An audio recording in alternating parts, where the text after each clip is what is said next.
What's up, everybody? Hey, you strike me as a guy that enjoys the crowd, enjoys the fun.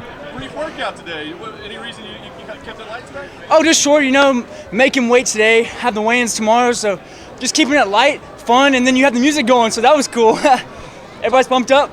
Talk about the feeling now versus your debut. Is it the same? Is it different? How does it compare? It's an awesome feeling. It's actually way better than what the UFC debut was. And going to the UFC debut, you have to wonder, like, what's going on, what's the workout going to be like, and it's such an honor to be able to be in the workout, the open workout. So I'm just blessed to be here, and that sure was fun. I know you've wanted this, and you've wanted this attention, and you've wanted it all, but it's coming so fast. Is there any part of you that's saying, man, this is too much too soon? No way, no.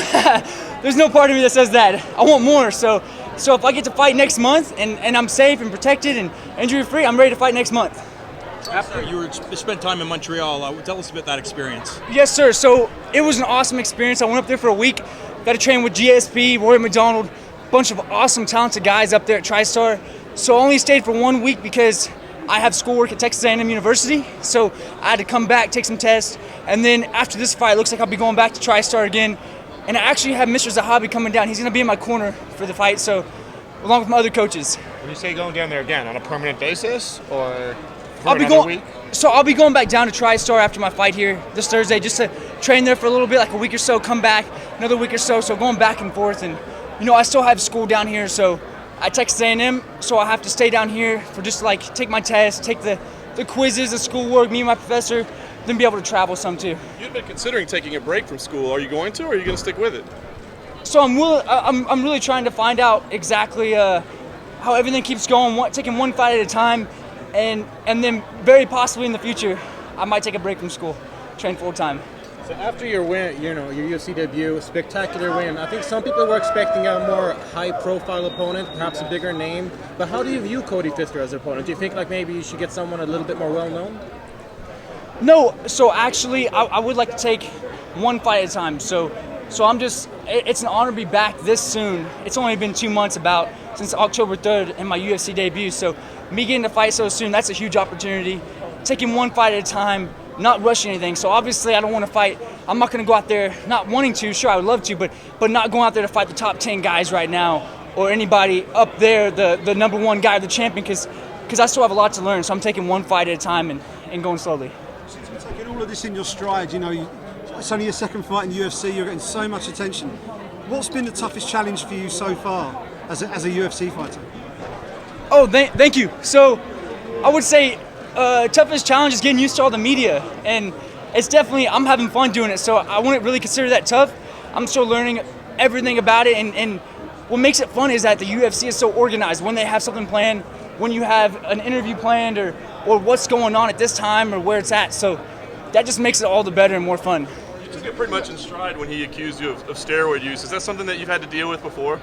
Oh, that's funny, and I just want to tell my opponent thank you for saying that, because that's a huge compliment to me. If he thinks so, then that's very nice that he says that. And I've actually been tested 4 times already, drug tested. So 3 times by USADA, 1 time by the Texas Commission, or the boxing commission for the UFC. And actually USADA came to my house at 6 o'clock in the morning and took blood from me and urine. So along with being tested throughout my high school and sports too all the time. So that's a big compliment. Did you hear those accusations before, like during your karate career and things like that? Sure, people might have mentioned it, but anyone knows that if someone were to take those, especially young, that's not good for kids to take.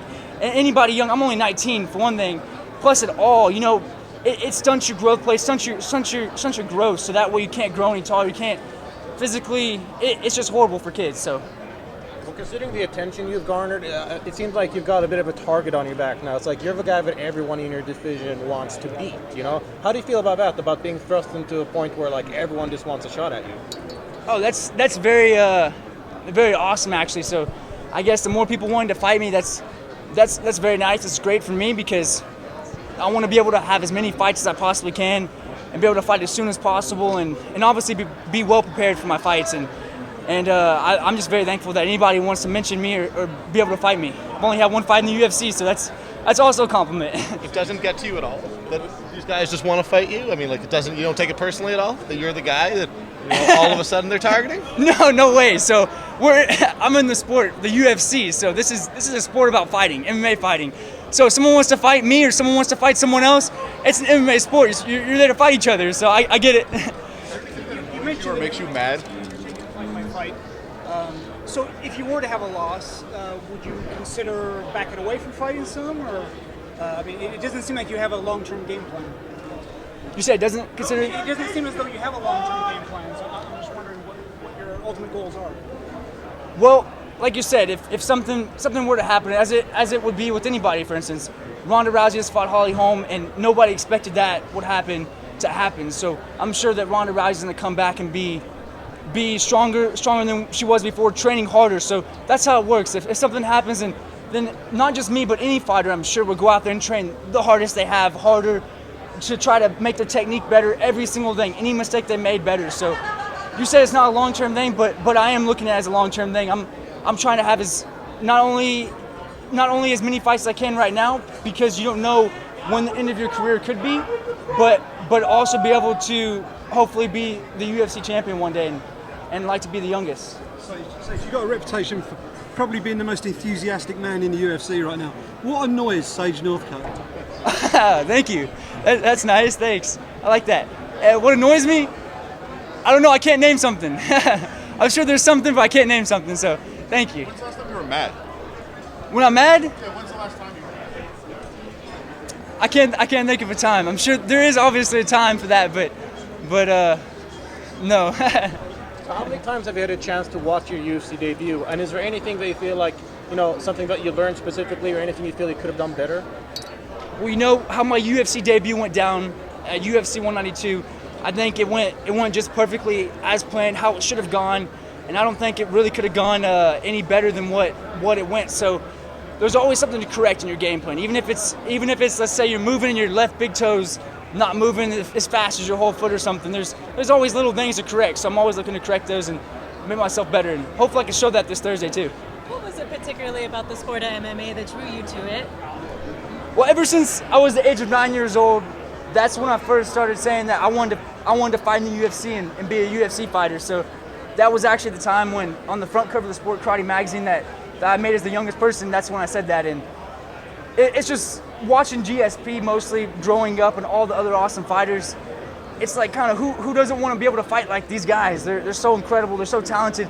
You look at them, they're ripped up, athletic, and they're just machines. So it's just not only the guys, but the whole sport itself. It just keeps growing and growing and getting better. Is there a particular fight at GSP that is your favorite? You know, the last fight with GSP versus Johnny Hendricks, that was a great fight.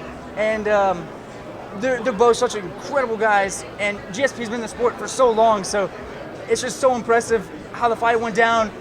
Both awesome guys. And, I'm looking forward to seeing if GSP possibly might come back in the future. And it sure would be awesome to see him fight again. Cool. All right, thanks, guys.